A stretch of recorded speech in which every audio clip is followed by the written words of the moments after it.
En el momento, Glaucón y los demás me conjuraron a que emplease todas mis fuerzas en su defensa, y para que en vez de dejar la discusión, indagara con ellos la naturaleza de la justicia y de la injusticia, y lo que hay de real en las ventajas que se les atribuyen. Les dije que me parecía que la indagación en que querían empeñarse era muy espinosa y exigía un entendimiento muy claro. Así pues, añadí, puesto que no me parece que estemos muy dotados, he aquí de qué manera pienso proceder en esta indagación. Si se diese a leer a personas de vista corta letras en pequeños caracteres y ellas supiesen que estas mismas letras se encuentran escritas en otros puntos en caracteres gruesos, indudablemente sería para ellas una ventaja ir a leer las letras grandes y confrontarlas enseguida con las pequeñas para ver si eran las mismas. Es cierto, dijo Dimanto, pero ¿qué relación tiene esto con la investigación sobre lo justo? Voy a decírtelo, respondí. No existe la justicia propia de un solo hombre y también la de un estado entero. Ciertamente, dijo, pero el estado es más grande que el hombre particular. Más grande, asintió. Por consiguiente, la justicia se mostrará en él con caracteres mayores y más fáciles de discernir. Y así indagaremos primero, si os parece, cuál es la naturaleza de la justicia en los estados. Enseguida la estudiaremos en cada particular y comparando estas dos especies de la justicia, veremos la semejanza de la pequeña con la grande. Muy bien dicho, aseguró él.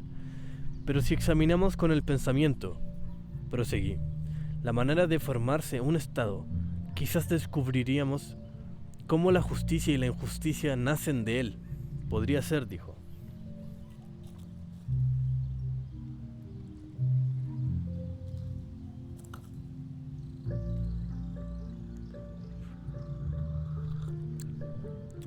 Entonces, ¿tendremos la esperanza de descubrir más fácilmente lo que buscamos? Mucho más. Pues bien, ¿queréis que comencemos? No es pequeña empresa la que emprendemos. Pensadlo. Estamos resueltos. Haz lo que acabas de decir, dijo Dimanto. Pues bien, comencé yo.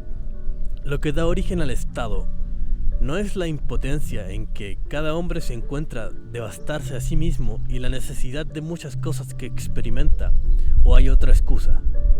Ninguna otra, contestó. Así es que, habiendo la necesidad de una cosa, obligado a un hombre a unirse a otro hombre, y otra necesidad a otros hombres, y otra necesidad a otro hombre, la aglomeración de estas necesidades reunió en una misma vivienda a muchos hombres con la mira de exiliarse mutuamente. Y a esta sociedad hemos dado el nombre de Estado. ¿No es así? Sí.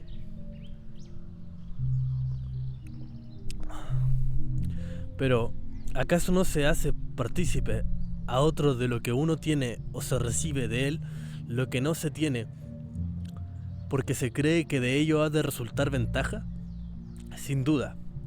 Construyamos, pues, continué, un estado con el pensamiento.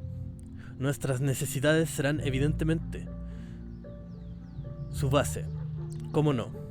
Ahora bien, la primera y mayor de nuestras necesidades no es el alimento, del cual depende la conservación de nuestro ser y de nuestras vidas. A ver de nuevo. Ahora bien, la primera y mayor de las necesidades no es el alimento, del cual depende la conservación de nuestro ser y de nuestras vidas. Naturalmente, la segunda necesidad es la de la habitación, la tercera y la del La segunda necesidad es la de la habitación, la tercera la del vestido y cosas similares. Es cierto. Bueno, dije yo, ¿y cómo podrá nuestro Estado proveer a tantas necesidades? ¿Será necesario para esto que uno sea labrador, otro constructor y otro tejedor? Añadiremos también un zapatero o cualquier otro artesano semejante. En buena hora, todo Estado se compondrá pues esencialmente de 4 o 5 personas. así parece. Pero será preciso que cada uno ejerza en provecho de los demás el oficio que le es propio. Que el labrador, por ejemplo, prepare el alimento para 4 y destine para ello 4 veces más de tiempo y de trabajo. ¿O sería mejor que, sin cuidarse de los demás, emplease la 4ª parte del tiempo en preparar su alimento y las otras 3 partes en construir su casa y hacerse vestido y calzado? Adimanto contestó: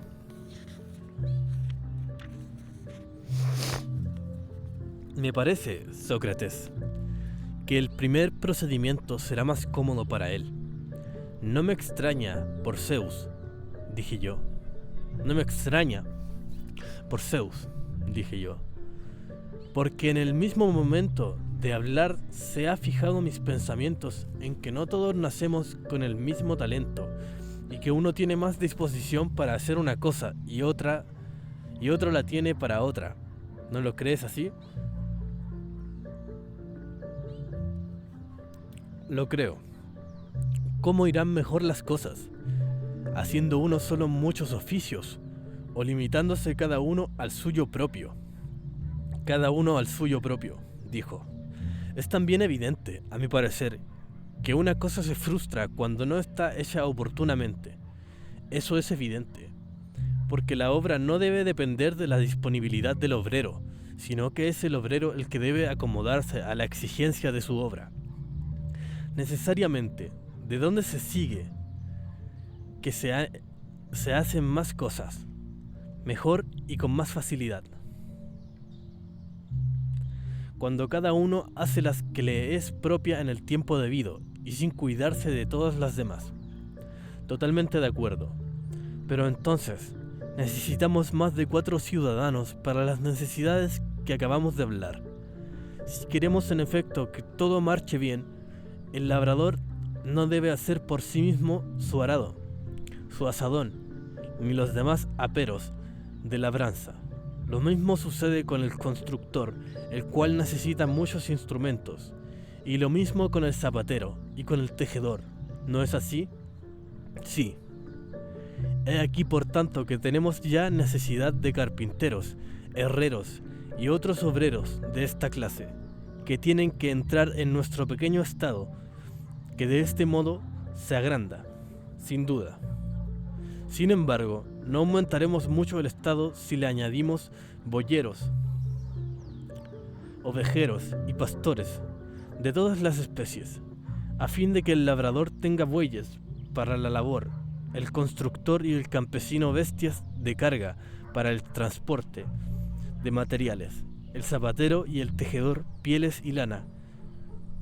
Un estado en que encuentren tantas gentes no es ya un estado pequeño, dijo.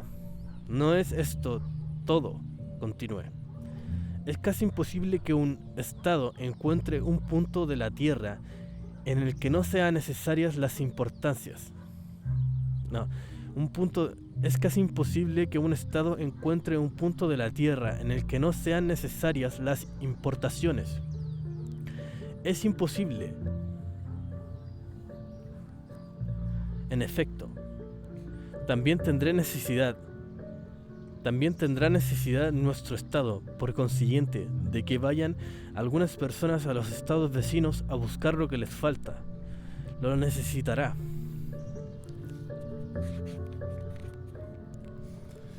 Pero estas personas darán la vuelta sin haber recibido nada, si no llevan para cambiar cosas que allí se necesiten. ¿No es así?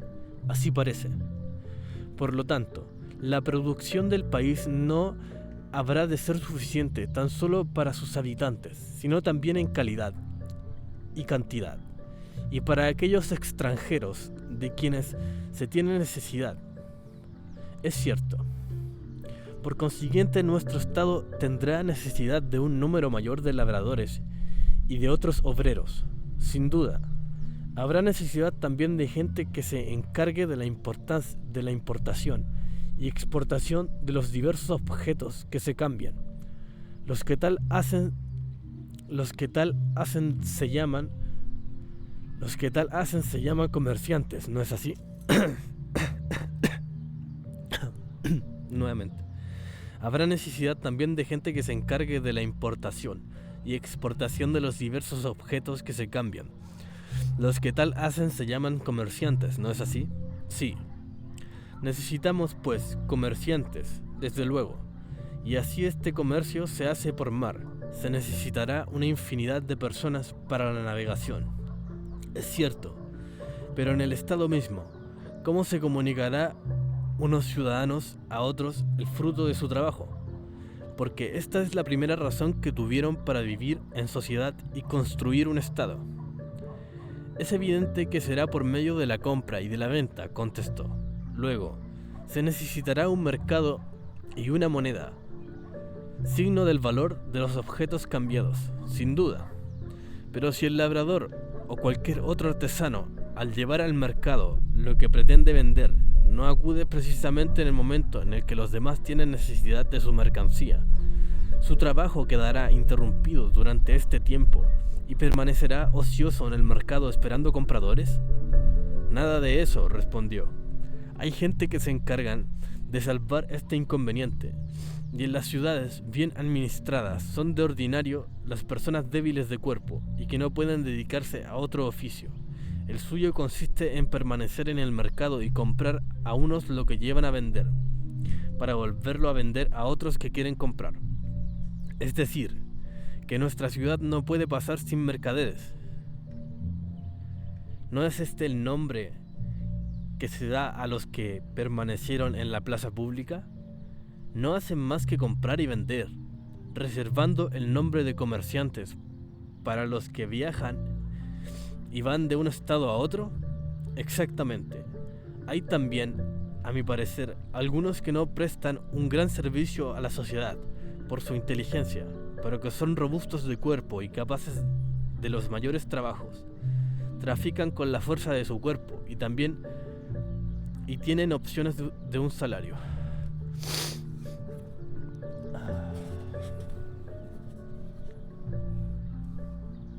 Dorimi.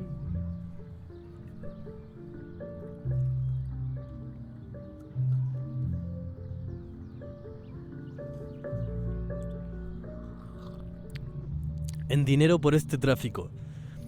¿De dónde les viene? Yo creo el hombre asalariado, ¿no es así? A ver, de nuevo, como que me perdí al cambiar de página. Trafican con la fuerza de sus cuerpos y tienen opción a un salario. En dinero por este tráfico. ¿De dónde les viene? Yo creo el hombre de salario, ¿no es así? Así es. Son pues los asalariados, en mi opinión, el complemento del Estado. Así lo creo. Pues bien, Adimanto, tenemos ya un Estado bastante grande y puede mirarse como perfecto. Quizás. ¿Cómo podremos pues encontrar en él la justicia y la injusticia? ¿Y dónde crees que tiene su origen en medio de todos estos diversos elementos? No lo veo claro, Sócrates, contestó, a menos que no sea en las relaciones mutuas que nacen en las diversas necesidades de los ciudadanos. Quizás, dije yo, has dado precisamente en ello. Veámoslo y no nos desanimemos.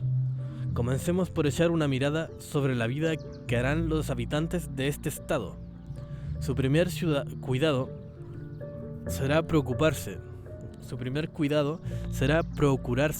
grano, vino, vestidos, calzados y habitación. Trabajarán durante el estío, desnudos y sin calzado, y durante el invierno bien vestidos y bien calzados. Su alimento será de harina y de cebada y de trigo. Colocarán panes y tortas, que se les servirán sobre juncos o sobre hojas muy limpias. Comerán acostados ellos y sus hijos en lechos de verduras, de nueza y de mirto. Beberán vino coronados con flores, cantando alabanzas de los dioses. Juntos pasarán la vida agradablemente y, en fin, procurarán tener el número de hijos proporcionado al estado de su fortuna, para evitar las incomodidades de la pobreza de la guerra.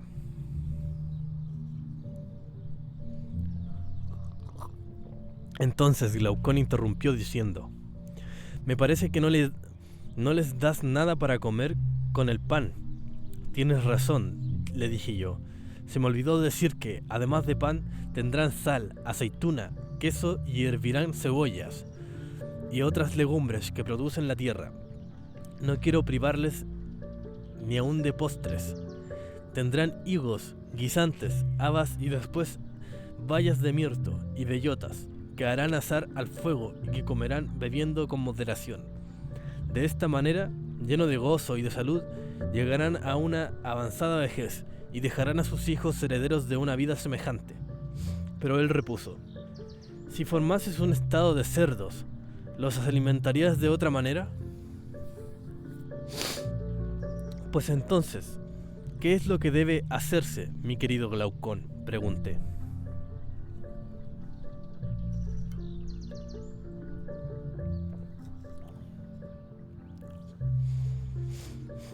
Lo que se hace de ordinario, respondió.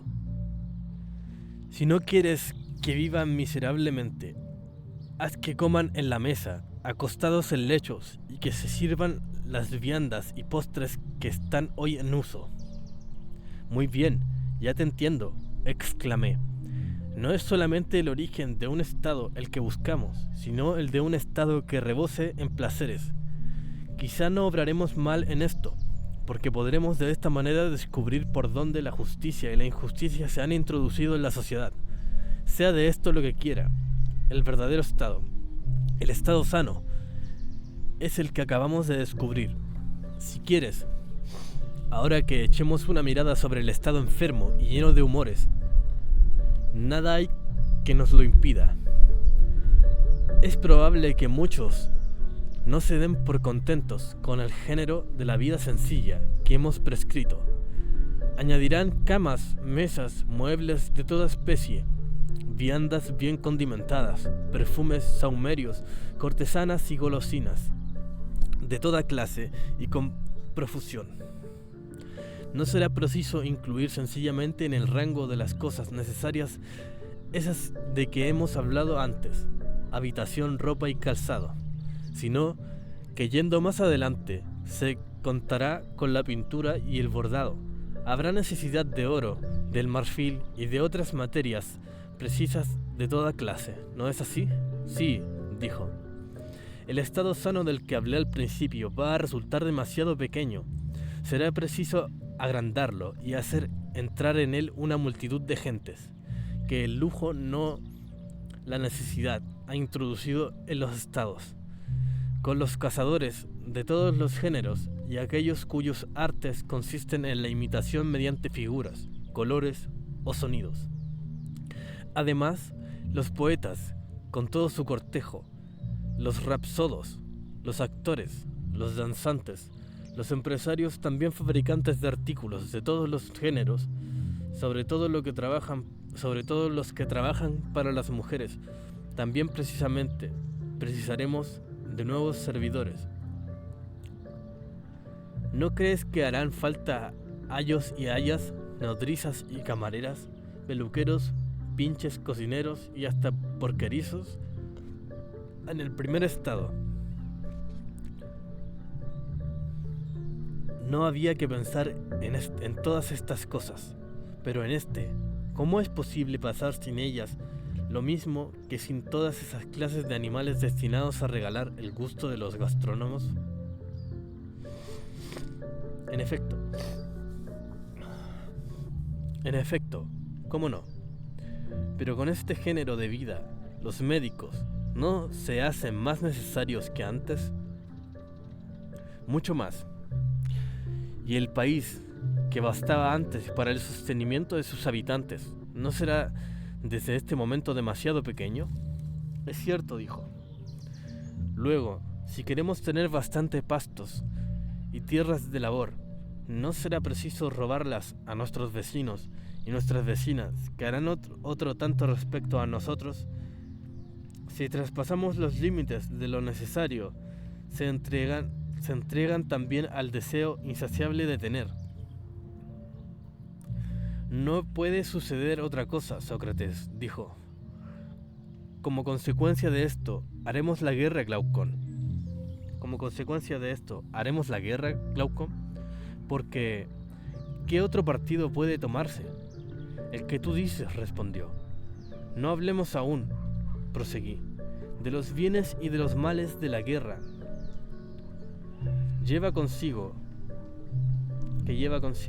Digamos solamente que hemos descubierto su origen en aquellos que, cuando no producen, originan los mayores males para los estados y para los particulares. Exactamente.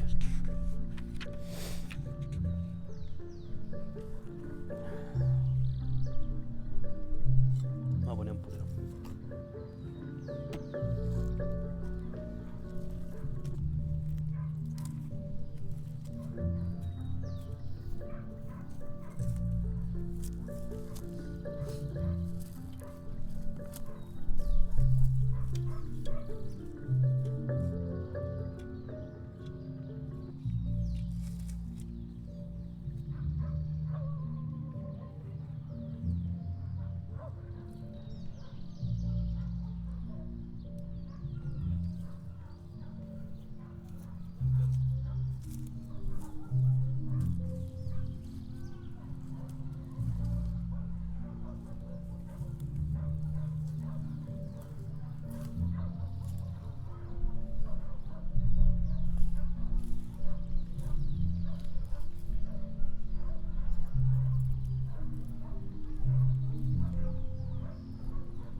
Parece que se me perdió el polerón. Oh, no lo traje.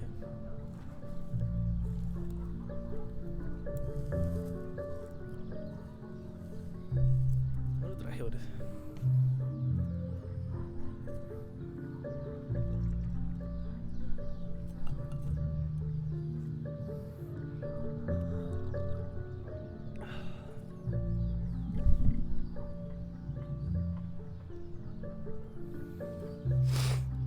Listo.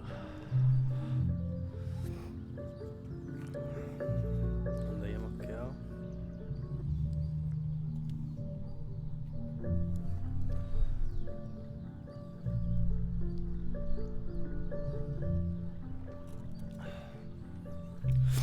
Ahora es preciso, querido amigo.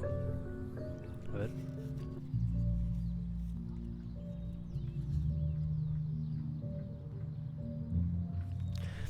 Ahora es preciso, querido amigo, dar cabida a nuestro estado, a un numeroso ejército que pueda ir al encuentro del enemigo y defender el estado y todo lo que posee de las invasiones del mismo. Pues que, arguyó él,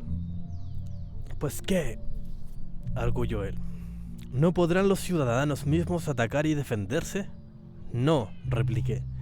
Si el principio en que hemos convenido cuando formamos el plan de un Estado es verdadero, si el principio en el que hemos convenido cuando formamos un plan de un Estado es verdadero, convinimos, si te acuerdas, en que era imposible que un mismo hombre tuviese muchos oficios a la vez. Tienes razón.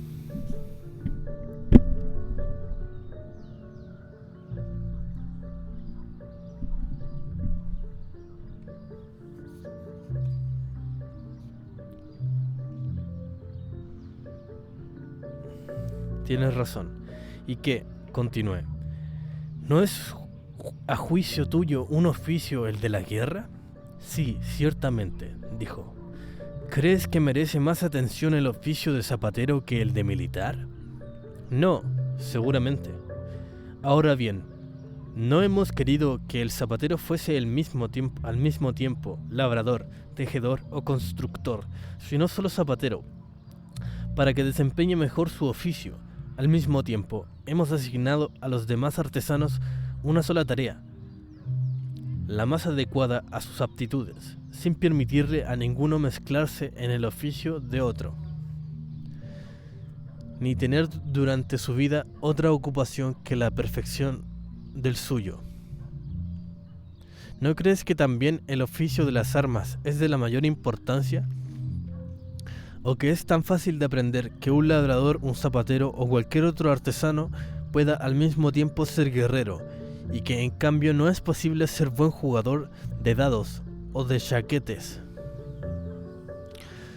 si uno no se ejercita desde joven o cuando solo se juega a intervalos.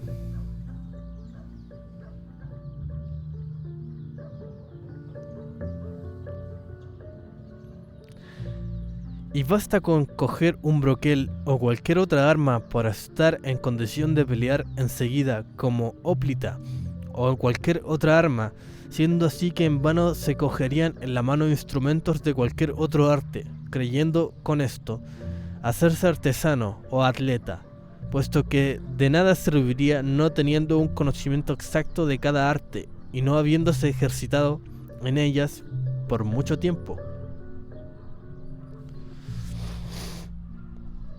Y basta con coger un broquel o cualquier otra arma, no habiéndose ejercitado en ellas por mucho tiempo. Sí, así fuese. Todo el mérito de un artesano estaría en los instrumentos de su arte, dijo. Por consiguiente, dije yo, cuanto más importante es el cargo de estos guardianes del Estado, tanto más han de estar exentos de otras actividades y dedicarse a la suya con competencia y celo. Lo creo así, dijo. ¿Pero no se necesita disposición natural para desempeñar semejante cargo? ¿Cómo no?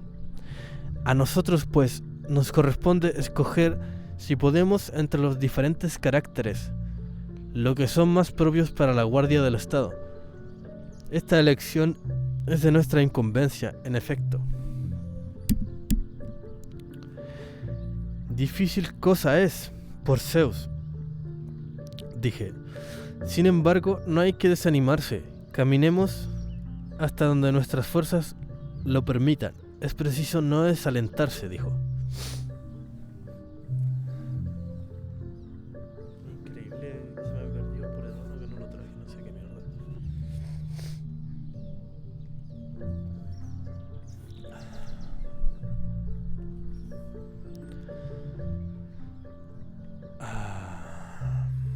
¿Encuentras que hay diferencia entre las cualidades de guardián de un joven noble y las de un perro de raza? ¿Qué quieres decir?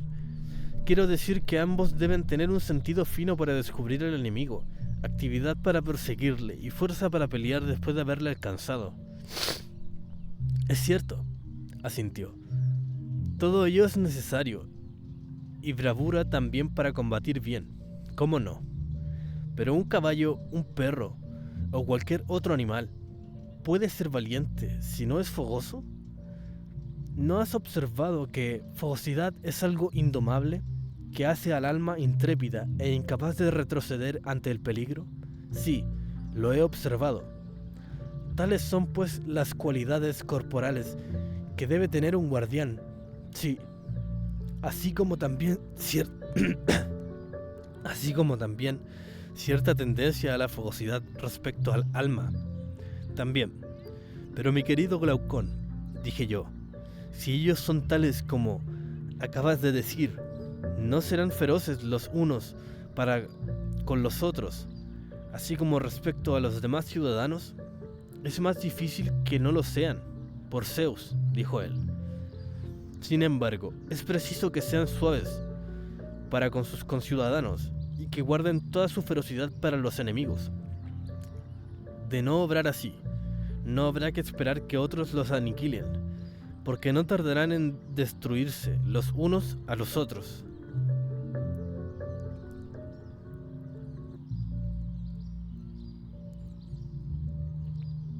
Es cierto, dijo. Entonces, ¿qué partido deberá tomarse? Pregunté.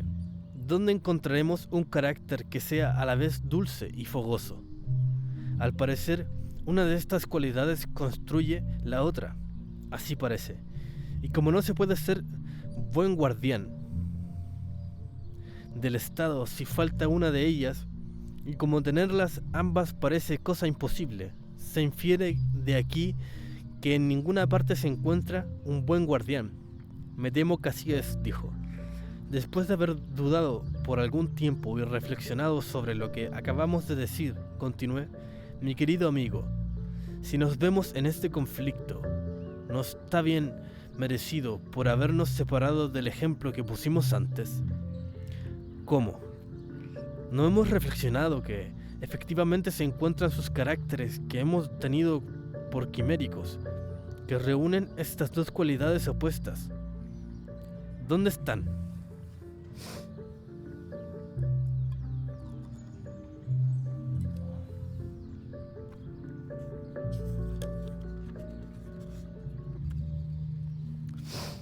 Se observa en diferentes animales y sobre todo en el que tomamos, por ejemplo, sabes que el carácter de los perros de buena raza consiste en que no hay animales más mansos con la familia y con los que conocen, y todo lo contrario con los de afuera. Lo sé. La cosa es, por lo tanto, posible, dije yo. Cuando queremos un guardián de este carácter, no exigimos pues nada que sea contra la naturaleza. No parece. ¿No crees que le falta aún algo más a nuestro guardián y que además de fogoso conviene que sea naturalmente filósofo? ¿Cómo? No te entiendo, dijo. Es fácil observar también este instinto en el perro, y en este concepto es muy digno de nuestra admiración, dije. ¿Qué instinto? Que ladra a los que no conoce, aunque no haya recibido de ellos ningún mal, y halaga a los que conoce, aunque no le hayan hecho ningún bien. ¿No has admirado este instinto en el perro? No he fijado hasta ahora mi atención en este punto, dijo, pero lo que dices es exacto. Sin embargo, esto prueba en el perro un natural feliz y verdaderamente filosófico. ¿En qué? En que no distingue al amigo del enemigo, dije, sino que conoce al uno y no conoce al otro, no teniendo otra regla para discernir el amigo del enemigo. ¿Cómo no ha de estar ansioso de aprender? No puede ser de otra manera, respondió. Pero estar ansioso de aprender y ser filósofo, continué, no es una misma cosa. Lo mismo en efecto convino. Podemos decir, pues, con confianza, del hombre que para ser suave con sus familiares y con los que conoce, es preciso que tenga un carácter filosófico, ansioso de conocimiento. Sea así, dijo, y por consiguiente, que un buen guardián de estado debe tener además de valor, rapidez y fuerza, filosofía. Convengo en ello, dijo. Tal será el carácter de nuestros guardianes. Pero, ¿de qué manera formaremos su espíritu y su cuerpo? Examinemos antes si esta indagación puede conducirnos al fin de nuestra búsqueda. ¿Qué es el conocer? Como la justicia y la injusticia nacen en la sociedad. Para no despreciar este dato, si puede servir o para omitirle, si es inútil, intervino entonces el hermano de Glaucón. Creo que esta indagación contribuye mucho al conocimiento de lo que buscamos. No dejemos, pues, por Zeus este examen, mi querido Adimanto, aunque sea operación larga, dije yo. No. Formemos, pues, a nuestros hombres como si tuviéramos tiempo para narrar cuentos. Así ha de ser. ¿Qué educación, pues, conviene darles? ¿No sería difícil darle otra mejor que la practicada entre nosotros tradicionalmente, y que consiste en formar el cuerpo mediante la gimnasia y el alma mediante la música? En efecto, comenzaremos su educación por la música más bien que por la gimnasia, sin duda. Los discursos, a tu parecer, pregunté, ¿son una parte de la música? Sí, por cierto. Y los hay de dos clases, unos verdaderos, otros falsos. Sí. Entrarán unos y otros igualmente en nuestro plan de educación, comenzando por los discursos falsos. No comprendo tu pensamiento, dijo. ¿No sabes? Dije yo, que lo primero que se hace con los niños es contarles fábulas, y que aun cuando se encuentra en ellas a veces algo de verdadero, no son ordinariamente más que un tejido de falsedades. No sabes. Con fábulas, y que aun cuando se encuentra en ellos a veces algo de verdadero, no son ordinariamente más que un tejido de falsedades. Así intervienen las fábulas en la educación de los niños antes que los gimnasios. Es decir, esta es la razón que tuve para decir que era preciso comenzar su educación por la música antes que por la gimnasia. Tienes razón, asintió. Tampoco ignoras que todo depende del comienzo, sobre todo tratándose de los niños, porque en esta edad su alma, aún tierna, recibe fácilmente todas las impresiones que se quieran. Nada más cierto. Llevaremos, por tanto, con paciencia, que esté en manos de cualquiera contar indiferentemente toda clase de fábulas de los niños, que su alma reciba impresiones contrarias en su mayor parte de las ideas que queremos que tengan en una edad más avanzada. Eso no debe consentirse. Comencemos, pues, ante todo por vigilar a los forjadores de mitos. Escojamos los mitos convenientes y desechemos los demás. Enseguida comprometeremos a las nodrizas y a las madres a que entretengan a sus niños con los mitos autorizados y formen así sus almas con más cuidado, aunque el que poseen para formar su cuerpo. En cuanto a las fábulas que les cuentan hoy, debe desecharse en su mayor parte. ¿Cuáles?, preguntó. Juzgaremos de los pequeños por los grandes, porque todos están hechos por el mismo modelo y caminan al mismo fin, ¿no es cierto? Sí, pero no veo cuáles son sus grandes mitos. ¿De qué hablas?, dijo. Pero no veo cuáles son esos grandes mitos de que hablas, dijo. Los que Hesiodo, Homero y además poetas han divulgado, dije. Porque los poetas, lo mismo los de ahora que los de los tiempos pasados, no hacen otra cosa que divertir al género humano con falsas narraciones. Pero, ¿qué clase de narraciones?, preguntó. ¿Y qué tiene que reprender en ellas? ¿Y qué tienes que reprender en ellas? Lo que merece serlo. Y mucho, dije, especialmente si son invenciones indecorosas. ¿Qué quieres decir? Quiero decir que nos presentan con palabras a los dioses y a los héroes distintos de como son, como cuando un pintor hace retratos sin parecido. Convengo que eso es reprensible.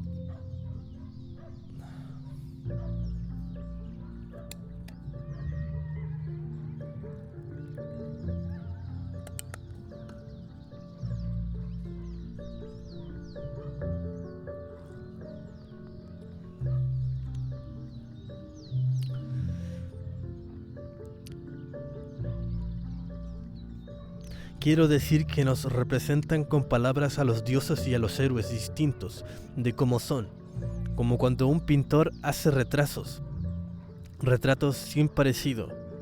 Convengo que eso es reprensible, dijo. Convengo que eso es reprensible, dijo. Pero, ¿a qué caso concreto te refieres? Ante todo, respondí, no es una falsedad de las más enormes y de las más graves la de Hesiodo, relativa a los actos que refiere de Urano, a las venganzas que provocaron en Cronos, a las hazañas de este y a los malos tratamientos que recibió este de su hijo. Aun cuando todo esto fuera cierto, no son cosas que deban contarse delante de los niños, desprovistos de razón.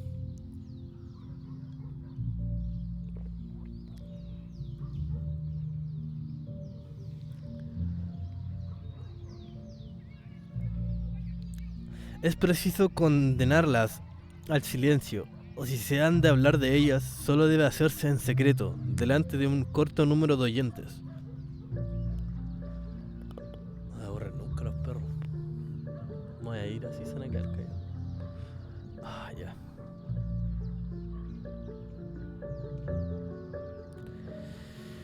Solo debe hacerse en secreto delante de un corto número de oyentes, con prohibiciones expresas de revelar nada. y después de haberles hecho inmolar no un puerco, con prohibiciones expresa de revelar nada, y después de haberles hecho inmolar no un puerco, sino una víctima preciosa y rara a fin de limitar el número de los iniciados. Sin duda, dijo, porque semejantes historias son peligrosas.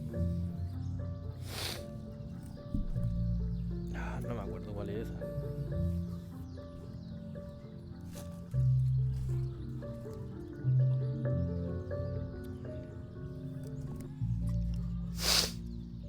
¿Dónde me vine a poner, bebé?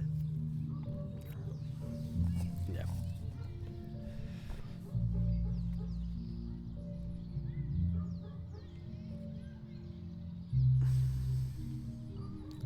Dice que no hay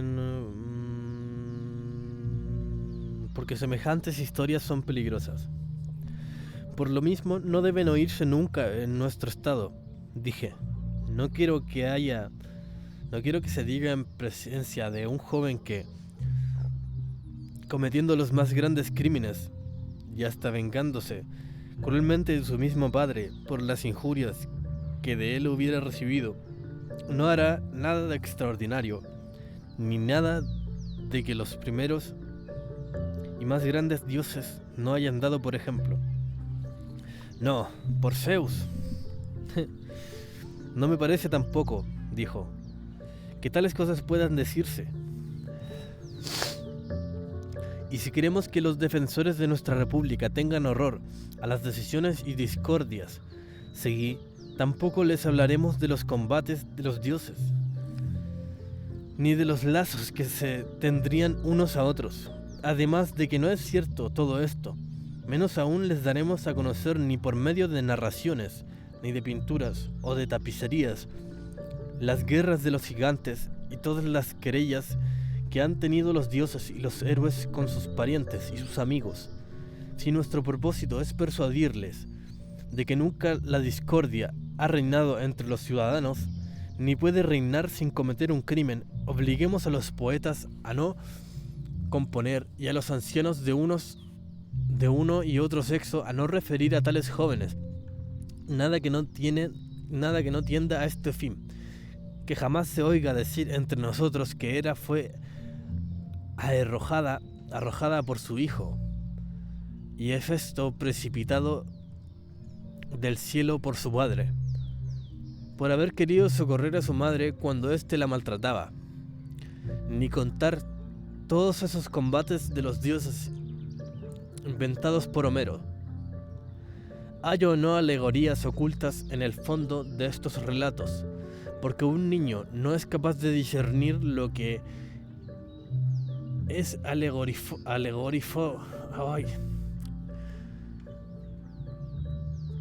porque un niño no es capaz de discernir lo que es alegórico de lo que no lo es. Y todo lo que se imprime en el espíritu en esta edad deja rastro que el tiempo no puede borrar. Por esto es importantísimo que los primeros discursos que oigan sean a propósito para conducirle a la virtud. Lo que dices es muy sensato, asintió. Pero si se nos preguntase cuáles son esas fábulas admisibles, ¿qué responderíamos? Yo contesté: Adimanto, ni tú ni yo somos poetas. Nosotros fundamos una república, y en este concepto nos toca conocer según qué modelo deben los poetas componer sus fábulas, y además prohibir que se separen nunca de él, pero no nos corresponde a nosotros componerlas. Tienes razón, dijo, pero ¿qué deberán enseñarnos esas fábulas en orden a la divinidad? ¿Qué deberán enseñarnos esas fábulas en orden a la divinidad? Por lo pronto, es preciso que los poetas nos presenten por todas partes a Dios, tal cual es, sea en la epopeya, sea en la oda, sea en la tragedia, sin duda. Pero la divinidad, ¿no es esencialmente buena? ¿Debe hablarse de ella nunca en otro sentido?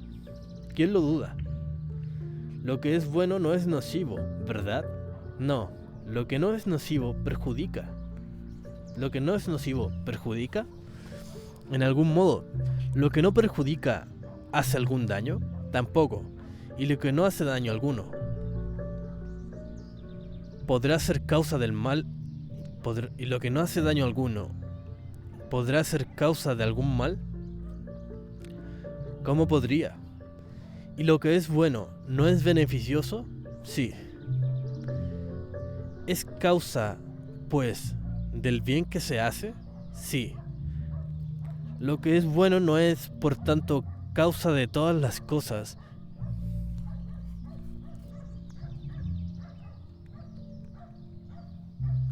Ya. Lo que es bueno no es, por tanto, causa de todas las cosas. Es causa del bien, pero no es causa del mal. No cabe duda, dijo. Por consiguiente proseguí. Dios, siendo esencialmente bueno, no es causa de todas las cosas, como se dice comúnmente, y si los bienes y los males están de tal manera repartidos entre los hombres que el mal domina, Dios no es causa más de una pequeña parte de lo que sucede a los hombres, y no lo es de todo lo demás.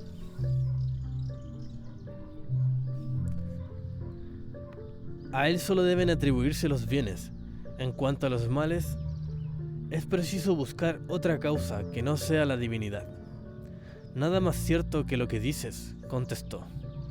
No hay pues que dar fe a Homero ni a ningún otro poeta, bastante insensato para disparar cerca de los dioses y para decir, por ejemplo, que sobre el umbral...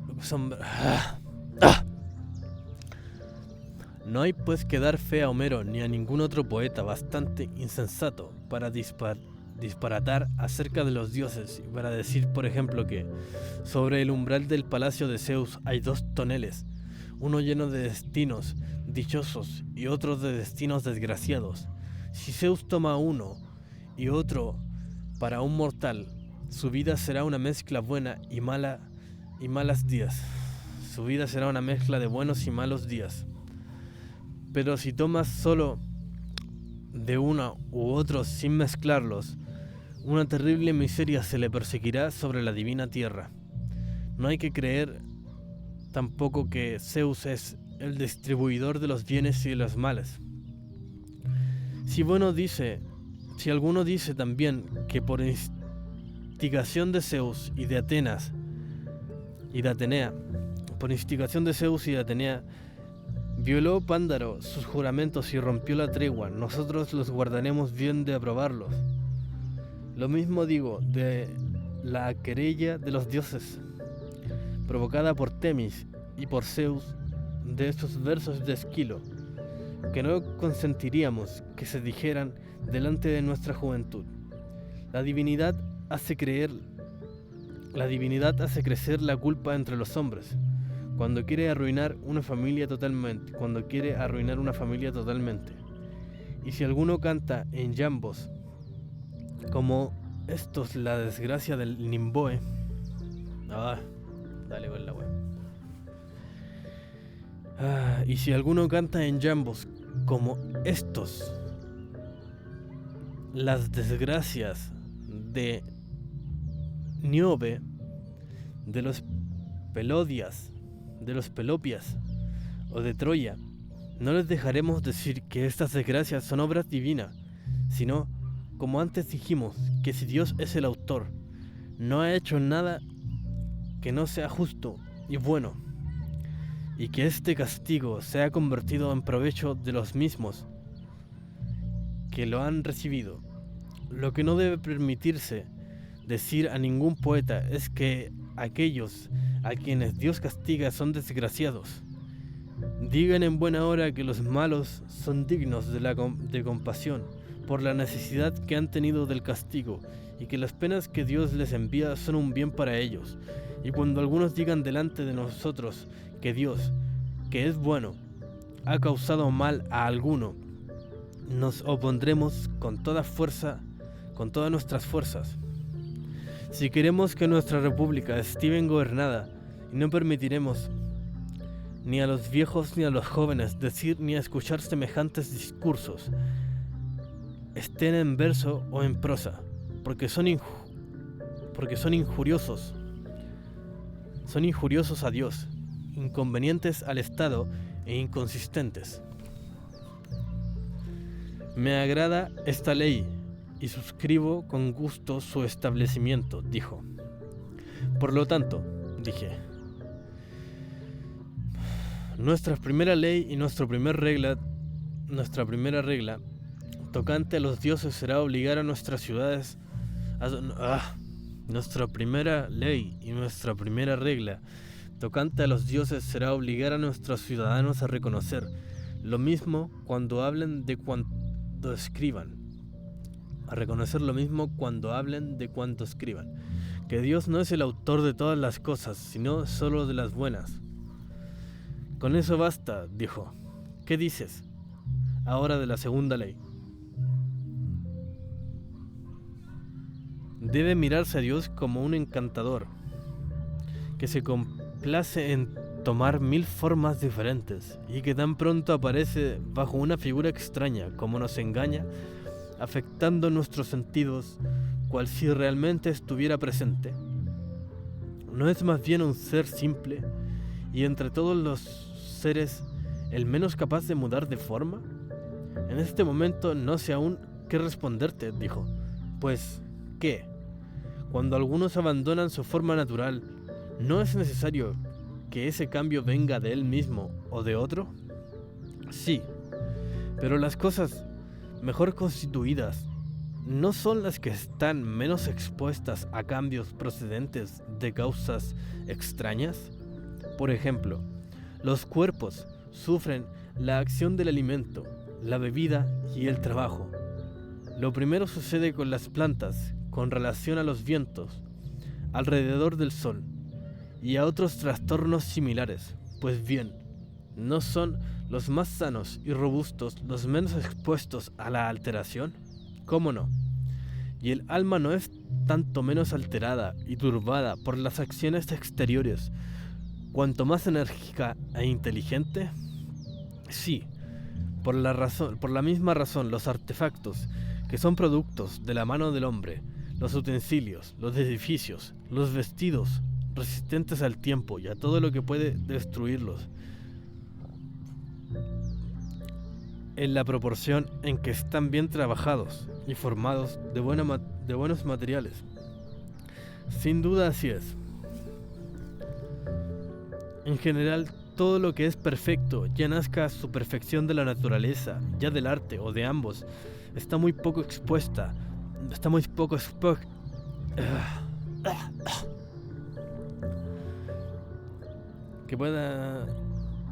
En general, todo lo que es perfecto, ya nazca su perfección de la naturaleza, ya del arte o de ambos, está muy poco expuesto a cambios por efectos de una causa extraña. Así debe ser.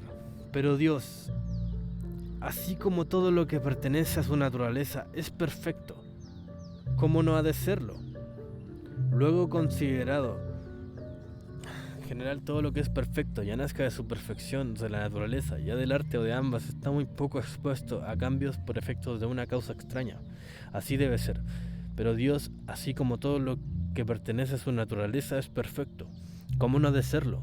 Luego considerado Dios desde este punto de vista, de ninguna manera es susceptible de adoptar muchas formas. No, desde luego, ¿recibirá el cambio de la alteración de sí mismo? Es evidente que si tuviera lugar algún cambio en Dios, dijo, no podría venir de otra parte, pero este cambio se verificaría para mejorar y embellecer o para empeorar y desfigurarse.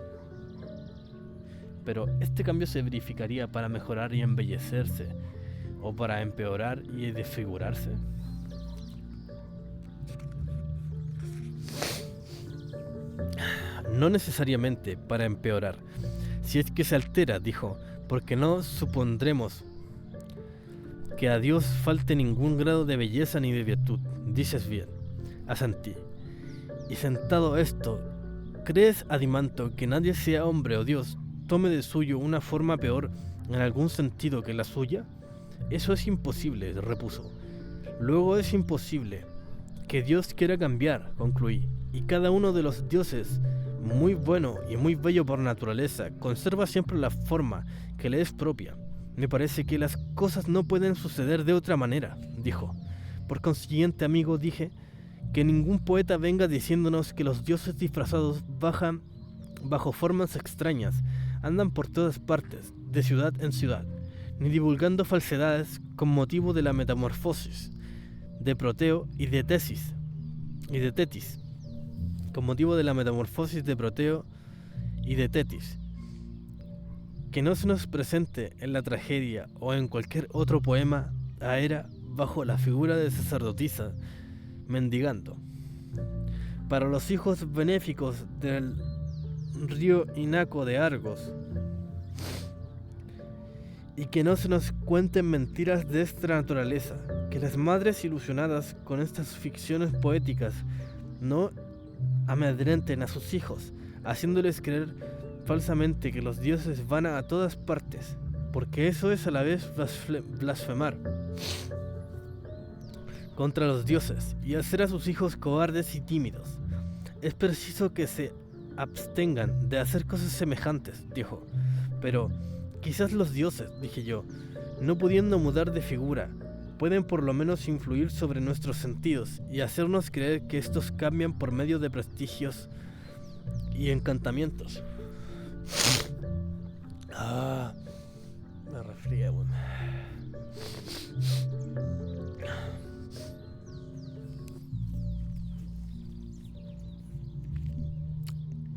Eso podría suceder, admitió.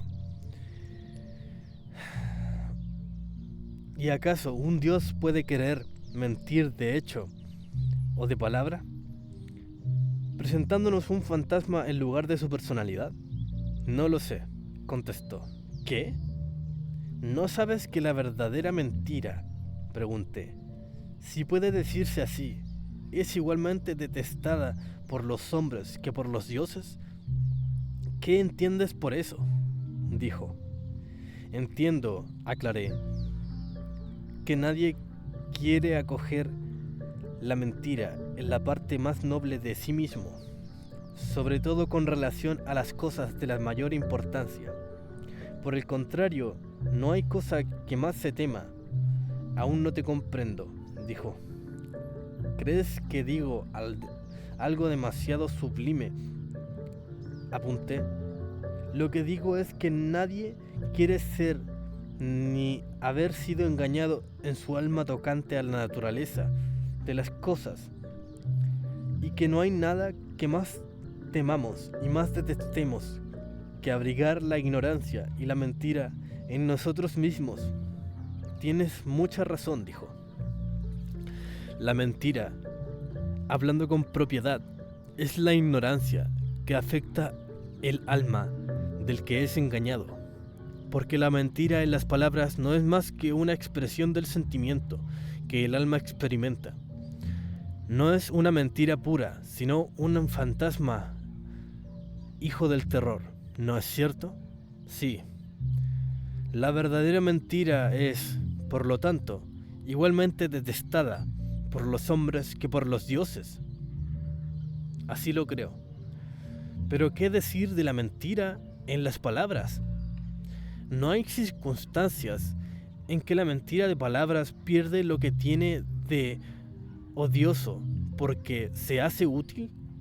No tiene su utilidad cuando, por ejemplo, se sirve uno de ella para engañar a sus enemigos y los mismos a sus amigos, a quien el furor y la demencia arrastran a cometer una acción mala en sí.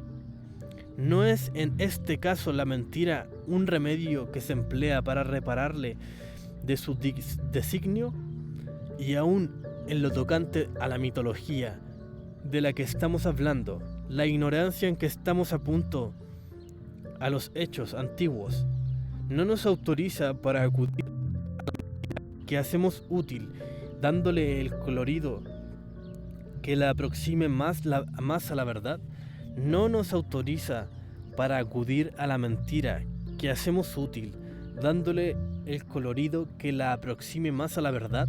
Cierto, asintió, así es, pero ¿por cuál de estas razones puede ser la mentira útil a Dios? La ignorancia de lo que ha pasado en tiempos lejanos le obligaría a disfrazar la mentira o a mentir bajo las apariencias de lo verosímil. Pero ¿cuál de las razones puede ser la mentira útil a Dios?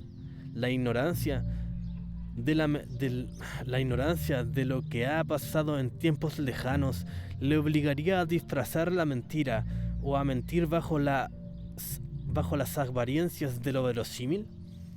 Eso sería ridículo decirlo, exclamó. A ver, ¿qué es lo que?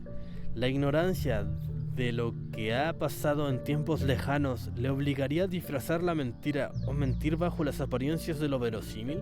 Eso sería ridículo decirlo, exclamó. Luego Dios no es un poeta embustero. No lo creo. ¿Mentiría por temor a sus enemigos? Nada de eso. ¿O a causa de sus amigos furiosos o insensatos? Pero los furiosos y los insensatos no son amados por los dioses, apuntó. Luego ninguna razón obliga a Dios a mentir, no.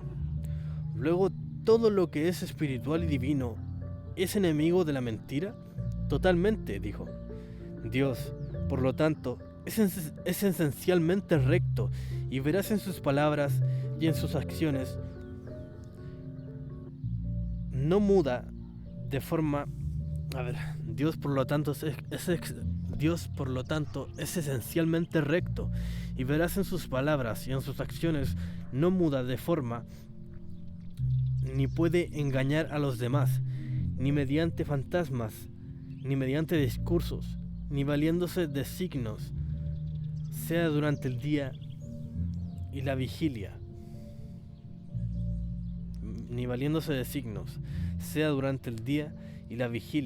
sea durante la noche y en sus sueños. Me parece que tienes razón al decir eso, asintió.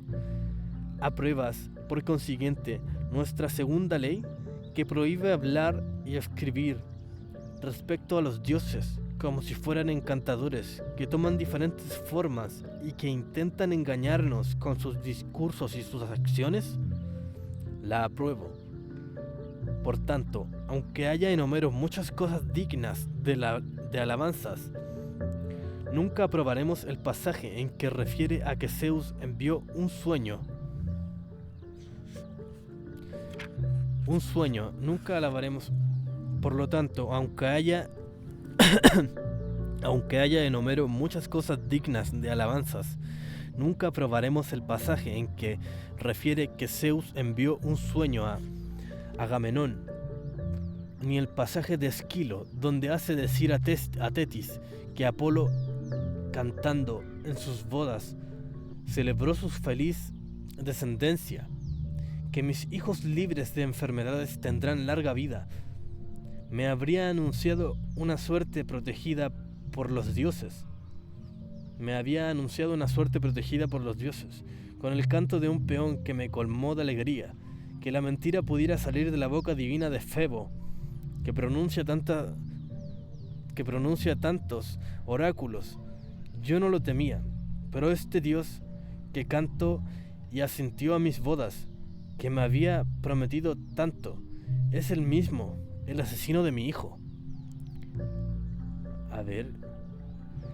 Que mis hijos libres de enfermedades tendrían larga vida, me habría anunciado una suerte protegida por los dioses, con el canto de un peón que me colmó de alegría, que la mentira pudiera salir de la boca divina de Febo, que pronuncia tantos oráculos. Yo no lo temía, pero este Dios que cantó y asintió mi boda, que me había prometido tanto, es el mismo asesino de mi hijo. Siempre que alguno hable de los dioses de esta manera, lo rechazaremos con indignación. No consentiremos tampoco tales discursos en boca de los maestros encargados de la educación de los jóvenes si queremos que los guardianes guarden el respeto a los dioses, hasta hacerlos semejantes a ellos en cuanto lo consiente la debilidad humana. Siempre que alguno hable de los dioses de esta manera, lo rechazaremos con indignación. No consentiremos tampoco tales discursos en boca de los maestros encargados de la educación de los jóvenes, si queremos que los guardianes guarden el respeto a los dioses, hasta hacerlos semejantes a ellos en cuanto lo consiente la debilidad humana. Apruebo todas estas reglas, dijo él, y solo de opinión que todas ellas deban convertirse en leyes. Fin.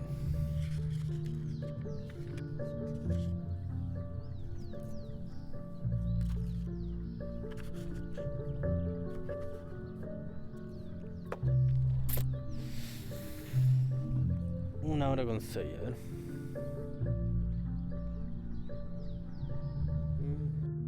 Disfrutando de aquí de este lugar.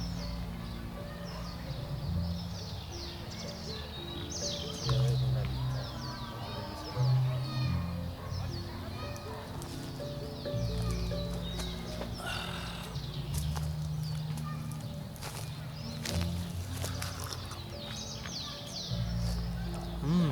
se acabó la batería.